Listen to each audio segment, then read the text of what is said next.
everybody. Welcome to day 17 in our journey through the book of John. Here, as we dive into chapter 17, we have one really long prayer. See, some people refer to this part in the book of John as Jesus's farewell discourse. He's getting ready for his disciples to prepare for his death and everything that comes with that. And the one thing that we should notice here in John is that Jesus's prayer to his Father isn't some place kind of where Jesus was alone. It's not like the other Gospels where we picture Jesus in a garden while his clumsy disciples are asleep. In John, he's sitting at a table with his disciples. He's praying with them in his presence.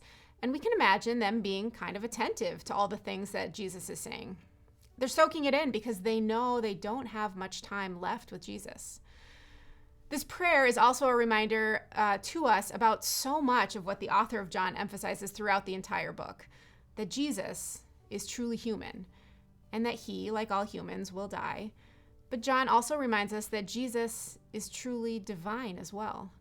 So you'll notice as you start reading this prayer, there's some kind of confusing use of pronouns in the translations that we read. But because of that, it's almost as if the author is reminding us that Jesus is God in the flesh. So today, as you read this final prayer in chapter 17, I want you to notice how often Jesus uses the word world and how often he talks about us being one. And as you read this prayer and think about these things, imagine that the disciples are sitting with Jesus, hearing this really intimate moment of Jesus praying aloud to the Father. It's as if Jesus is saying, well, God, we're coming to these final stages here. You know I'm going to die. I know I'm going to die. And while I was here in this world, there was a lot of conflict. And together with these people who I call friends, we've faced unrest and division. We've seen skeptics and angry mobs. And God, I did everything I could to teach and show these friends, especially those people sitting around this table, as well as others who I shared meals with, showing them that all of this was to help them know what it means to be in relationship with you, God. And that's really important. It's the main thing as we think about believing in you, God. But it's also, it can't end there. Because soon, God, I won't be of this world anymore. But these people with me, God, they will be in this world.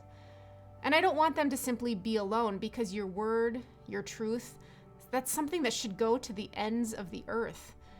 It's something that needs to be shared with people who have never heard my word before.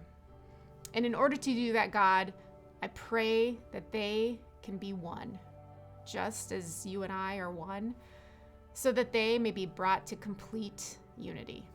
Then and only then will the world know that you, God, you sent me and you loved them just as you loved me.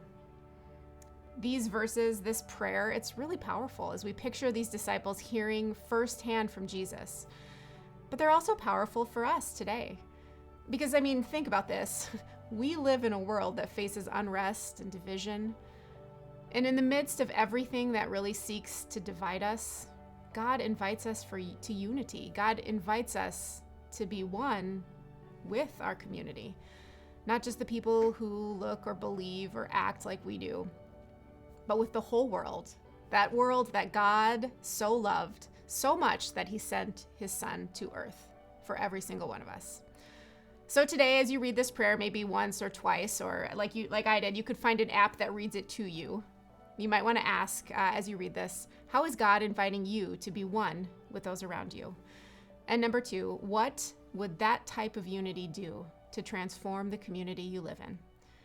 Thanks so much for tuning in for our Book of John study. We can't wait to see you for the next chapter.